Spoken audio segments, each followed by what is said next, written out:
আসসালামু আলাইকুম রহমতুল্লাহি ওবরকাতুহু। সম্মানিত দর্শক, ডক্টর মোহাম্মদ ইউনূস সরকারের যে সফলতা এবং ব্যর্থতা, এগুলো নিয়ে যদি আলোচনা করতে যান তবে ব্যর্থতার পাল্লাটাই অনেক বেশি।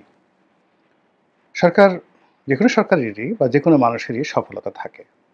এই সরকারেরও অনেক সফলতা আছে নিঃসন্দেহে।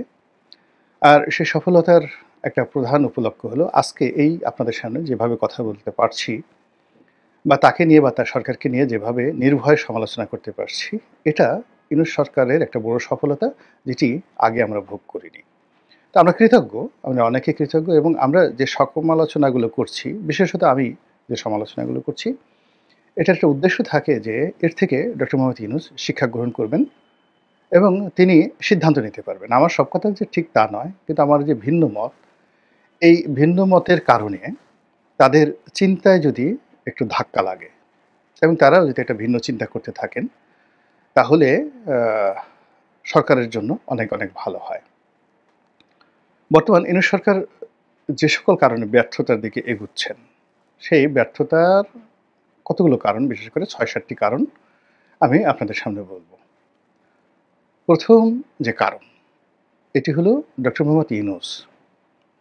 তিনি যেখানে বসে আছেন, যে কাজ করছেন, তার চিন্তা, অর্থাৎ তার শরীর যমুনাতে, কিন্তু তার মন আমেরিকাতে।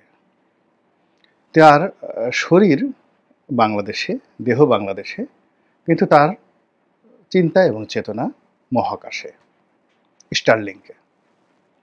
ফলে কি হলো, মানে তার চিন্তা চেতনার সঙ্গে তার যে বাস্তবতা, বাংলাদেশের বাস্তবতা, এটা মিলছে না।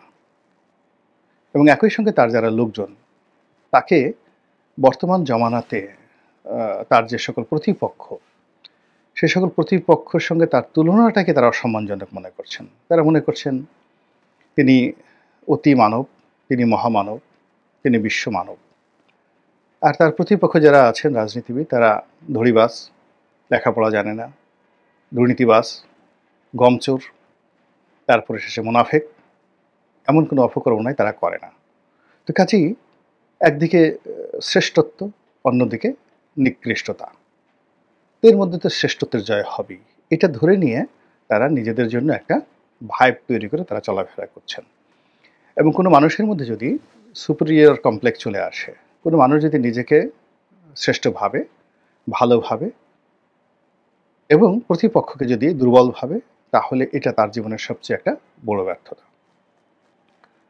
২ নম্বর হলো যে এই সরকার কাজ শুরু করার সময়টিতে তারা তাদের কর্মকাণ্ডকে একটা নির্দিষ্ট গণ্ডির মধ্যে তারা ভাগ করতে পারেনি। তারা মনে হয়তো চিন্তা করছেন অনেক কিছু, যেটা আমরা বলি যে এই সরকার অনির্দিষ্ট সময় ক্ষমতায় থাকতে চায়, ৫ বছর ক্ষমতায় থাকতে চায়। এটা তো স্বাভাবিক। যেকোনো মানুষই ক্ষমতায় থাকতে চাইবে, দীর্ঘমেয়াদে ক্ষমতায় থাকতে চাইবে, এটা স্বাভাবিক। এটা নিয়ে আলোচনা কিছু করার নেই। কিন্তু তারা যেটি শরীয়ত দৃশ্যমান, সেই দৃশ্যমান বিষয়ে তারা তাদের যে কর্মকাণ্ড, এটির একটা সীমারেখা তারা এখন পর্যন্ত দিতে পারেনি। এবং সেই সীমারেখাটাকে তারা দোদুল্যমানতায় রেখেছে ডিসেম্বর থেকে জানুয়ারি, মানে যাকে বলা হয় জুন।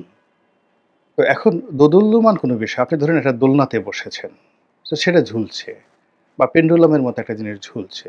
ফলে আপনার চোখ একবার সেই পেন্ডুলামের ডান দিকে যাচ্ছে, একবার বাম দিকে যাচ্ছে। দোলনাতে যখন আপনি দুলছেন, তখন ডানে যাচ্ছেন, বামে যাচ্ছেন, সামনে যাচ্ছেন, পেছনে যাচ্ছেন। এই সকল বিষয়ের উপরে কখনো কোনো মানুষ দৃষ্টি নিবদ্ধ করে না। কিন্তু আপনি যদি মাঝামাঝি একটা জায়গাতে বলতেন যে ঠিক এই সময়টিতে, জুন মাসের ৩০ তারিখে, কোনো ডিসেম্বরে না, এখানে নির্বাচন হবে। এরকম একটা সীমারেখা তারা তাদের কর্মকাণ্ডে রাখতে পারছেন না। এটা তাদের দ্বিতীয় দুর্বলতা। এবং এই বিষয়টি খুব ছোট তাদের দৃষ্টিতে, কিন্তু যারা শুনছেন, যারা স্টেক হোল্ডার, তাদের কাছে এটা একটা বিরাট বিষয়।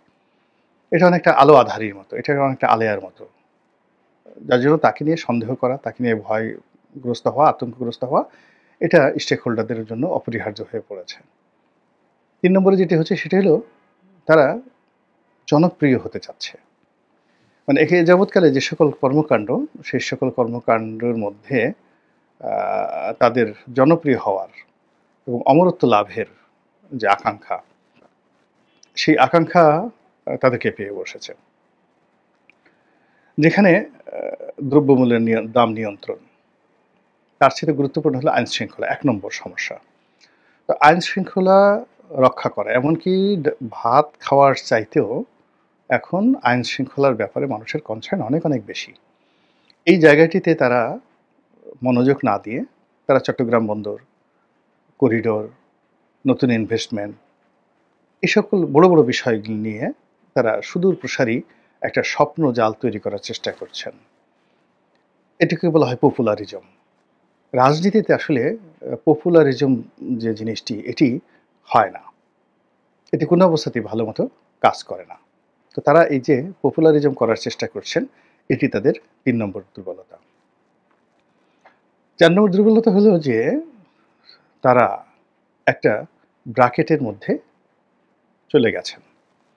সেটা এনসিপির মাধ্যমে, সেটি তাদের উপদেষ্টা মণ্ডলীতে যাদেরকে তারা অন্তর্ভুক্ত করেছেন, সেই অন্তর্ভুক্ত করার কারণে তাদেরকে যেকোনো মানুষ ব্র্যাকেট বন্দী করে ফেলতে পারছে। তাদেরকে গ্রামীণ ব্যাংকের সরকার, তাদেরকে এনজিও মার্কার সরকার, তাদেরকে চট্টগ্রাম কেন্দ্রিক সরকার, তাদেরকে আমেরিকা ব্যাক সরকার, ইউরোপ ব্যাক সরকার, তারপরে তাদেরকে ছাত্র জনতার সরকার, এরকম বিভিন্ন ব্র্যাকেটে তাদেরকে ব্র্যাকেট বন্দী করে দেওয়া হয়েছে। এবং এই যে ব্র্যাকেট বন্দী, সেই ব্র্যাকেট বন্দী হওয়ার ক্ষেত্রে তারা সেখান থেকে বের হওয়ার জন্য বা সার্বজনীন হওয়ার জন্য তারা সেই চেষ্টা করেননি। ৫ নম্বরে যদি আপনি তাদের যে ব্যর্থতার কথা চিন্তা করেন, সেই ব্যর্থতা হলো যে তারা এখনো পর্যন্ত আমাদের মানুষের মৌলিক যে আকাঙ্ক্ষা, রাজনৈতিক আকাঙ্ক্ষা, এটা অনুধাবন করতে পারেননি। No one. আসলে মানুষ কি চাচ্ছে? তারা মনে করছেন যে তাদের কি চাচ্ছে? নির্বাচন চাচ্ছে না। অন্তর্বর্তীকালীন সরকারকে ভালোবাসছে। তো মানুষের যে রাজনৈতিক আশা এবং আকাঙ্ক্ষা, এই আশা আকাঙ্ক্ষার জায়গাটা তারা আসলে রিড করতে এখন পর্যন্ত পারেননি। বিস্তর ফারাক। ২ নম্বর হলো যে মানুষের যে অর্থনৈতিক যে নিডস, প্রয়োজন, কার্যক্রম, এখানে বাংলাদেশের অর্থনৈতিক কার্যক্রম গরু চোরা কারবারি আছে, ফেন্সিডিল কারবারি আছে, গাঁজার ব্যবসায়ী আছে, রিক্সাওয়ালা আছে, ঠেলাওয়ালা আছে, তারপরে বৃহৎ গ্রুপ আছে, group of industries, group of companies, corporate culture আছে, মাল্টিন্যাশনাল কোম্পানি আছে, ব্যাংক আছে, বিমা আছে। মানে এইগুলো বাংলাদেশের প্রকৃতি এবং পরিবেশের সঙ্গে নানাভাবে এগুলো যাকে বলা হয় সামঞ্জস্য রক্ষা করে তারা তাদের ব্যবসা বাণিজ্য করে। গরু যে চুরি করে সে তার একটা ভাগের অংশ নেতাকে দেয়, গরু চোরদের নেতাকে দেয়। গরু চোরের নেতা আবার সেটার একটা অংশ রাজনৈতিক নেতাকে দেয়। রাজনৈতিক নেতা পাশাপাশি আবার গরু চোর থানা, পুলিশ প্রশাসন তাদেরকেও দেয়। এইভাবে পকেট চোরদের একটা সিন্ডিকেট আছে, ছিনতাইকারীদের সিন্ডিকেট আছে, ভিক্ষুকদের সিন্ডিকেট আছে, এবং এরা সে পুরো অর্থনীতিকে একটা যাকে বলা একটা বৃত্তের মধ্যে ঘুরোচ্ছে এবং এভাবেই ঘুরছে। এটাই ইকোনমি। এখানে একেবারে সব কিছু যে আপনি দেবতার মতো হবেন তা নয়। এই জায়গাটাতে ডক্টর মোহাম্মদ ইউনূস বুঝতে পারেননি, হাত দেননি। তিনি পুরোটা জিনিসটাই মাইক্রো ক্রেডিট এবং গ্রামীণ ব্যাংকের ব্যাংকিং দিয়ে অনুধাবন করার চেষ্টা করছেন। ফলে কি হচ্ছে, গরু চোরা কারবারিতে ধস নেমেছে, গাঁজাতে ধস নেমেছে, বেশি হাসছে, কম আসছে, এলোমেলো হয়ে গেছে। পুরো মন্দ কাজে সয়লাভ হয়েছে। আগে একটা চ্যানেলের মাধ্যমে হতো। যেমন ধরেন আমাদের যাকে বলা হয় ড্রেন, বাসার মলমূত্র যেগুলো যায় সেগুলো একটা ড্রেন দিয়ে যায়, বাসা থেকে বের হয় পাইপের মাধ্যমে, তারপরে ড্রেন, তারপর ম্যানহোল। এখন এগুলো যদি মেনটেন করে না করে সিটি কর্পোরেশন, আপনার ড্রেনটা ফেটে গেল, ম্যানহোলের ঢাকনা উপড়ে গেল, তখন কি হবে? ময়লা আবর্জনায় পুরো সমাজ সয়লাভ হয়ে যাবে। এবং ঠিক সেম ঘটনাটি এখন এই ডক্টর মোহাম্মদ ইউনূসের জমানাতে ঘটছে, যে এখন এই গরু চুরির টাকা মানে পবিত্র জায়গায় চলে যাচ্ছে, গাঁজা এমন জায়গাতে চলে যাচ্ছে এগুলো বলাও যাচ্ছে না। তো এই জিনিসগুলো অর্থনীতির যে চাকাগুলো, সেই চাকাটা সঠিক পথে না চলে ভেদা কেদার মধ্যে চলে গেছে। তো ৬ নম্বর গেল এটা। এখন ৭ নম্বরে তার যে সমস্যা, সেই সমস্যাটা হলো সে কথা বলতে মানে পারছে না। সে কথা বলছে, যথেষ্ট কথা বলছে। সে মনে করছে যে এই কথা অক্সফোর্ড ইউনিভার্সিটিতে যেভাবে বলি, তারপরে বিদেশের বিভিন্ন সভা সমিতির সে যেভাবে বলি, ঠিক সেই কথাটা সে বাঙালিদের সঙ্গে বলতে সে স্বাচ্ছন্দ্য বোধ করছে না। সে যাই বলছে সমালোচনা পাত্রতে পরিণত হচ্ছে। এবং সরকারের যারা কর্তাব্যক্তি একই অবস্থা। দেখেন রেজওয়ানা কত সুন্দর, সুন্দর শাড়ি পরেন, কত সুন্দর কপালে টিপ দেন, কত স্টাইল করে কথা বলেন, এত সুন্দর করে হাসেন, একটু রাগ হন না। কিন্তু পাবলিক তার কথা কমিউনিকেট করতে পারছে না। রাগ হয়ে যাচ্ছে। হ্যাঁ? একইভাবে আপনি চিন্তা করেন আসিফ নজরুল সাহেব দ্য মাস্টার অফ টকিং কত সুন্দরভাবে কথা বলতেন। কিন্তু এই যে জনগণের সঙ্গে কথার সঙ্গে তিনি কমপ্লাই করতে পারছেন না। না করার কারণে কি হচ্ছে? জনগণ রাগ হয়ে যাচ্ছে। আর এই ভয়ে অনেক লোক আদিলুর রহমান শুভ্র সাহেবের মতো লোক তারপর শেষে অন্যান্য যারা আছেন বিশেষ করে ব্রিগেডিয়ার সাখাওয়াতের মতো লোক একেবারে জবানে তালা লাগিয়ে ফেলেছেন যে না কথা আমরা বলবো না।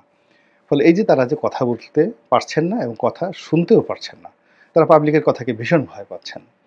এখন ডক্টর মোহাম্মদ ইউনূস যদি এরশাদকে ডাকতেন পার্সোনালি যে বাবা আসো তোমার সাথে একটু কথা বলি, বাবারে এই দেখো এই সমস্যা বাদ দাও তো, তোমরা তো আর কদিন পর ক্ষমতা আসতেছো, তোমরা আর কদিন পর ক্ষমতা আসতেছো, বাবা তোমার যখন যা দরকার আসো আমার কাছে বলো, আমি দোয়া করি তুমি অনেক বড় হও, তুমি আমার কাছে এই খণ্ডিত চাচ্ছ কেন? তোমার বাবা অখণ্ডিত সিটি কর্পোরেশনের মেয়র ছিলেন, তো অখণ্ডিত সিটি কর্পোরেশনের মেয়র ছিলেন পুরো ঢাকা শহরের মেয়র, আর তুমি দক্ষিণ সিটির মেয়র হওয়ার জন্য লাফাচ্ছ। তুমি আমার কাছে দাবি করবো যে আপনি তাড়াতাড়ি এই দুই ঢাকাকে শেখ হাসিনা আলাদা করে দিয়েছেন, আপনি এক করে দেন। এটা তোমার জন্য লাভজনক এবং তোমার প্রতিদ্বন্দ্বী এই ঢাকা শহরে তখন দুই ঢাকার উত্তর এবং দক্ষিণ যদি এক হয়ে যায়, ইলেকশন হয়, এই বিএনপি যদি ক্ষমতায় আসে তাহলে তোমাকে ছাড়া কে মনোনয়ন দেবে কাকে? এখানে তো বিকল্প নাই, তুমি এটা লাভবান হবা। তো তুমি সেই মানে অখণ্ড ঢাকার মেয়র না হয়ে তুমি খণ্ডিত ঢাকার মেয়র হওয়ার জন্য তুমি ঘোরাফেরা করছো। এই কথাটুকু যদি উনি খালি বলতেন ডেকে এনে, আমার বিশ্বাস যে এরশাদ একটা টু শব্দ করতো না। জাস্ট একটা উদাহরণ দিলাম, এরকম অনেক কিছু, এরকম অনেক কিছু। তিনি মুভ করে বিভিন্ন জায়গাতে যাচ্ছেন, বিভিন্ন মানুষের সাথে কথাবার্তা বলছেন। তো তিনি এই যে মানুষের সাথে কথা বলতে ভয় পাচ্ছেন, এটাই হলো তার ৭ নম্বর ব্যর্থতার দলিল। এখন তাকে যেতে হবে, টুডে অর টুমরো যেতে হবে। কিভাবে তিনি যাবেন? ৭টি দরজা তার আছে। ১ নম্বর দরজা হলো শান্তিপূর্ণ একটা দরজা, একেবারে জান্নাতি দরজা। তিনি সুন্দর একটা নির্বাচন করবেন। তারপরে শেষে তিনি ক্ষমতা হস্তান্তর করবেন, ফুলের মালা নিয়ে হাসতে, হাসতে চলে যাবেন। এই একটা দরজা। এটা কি সম্ভব?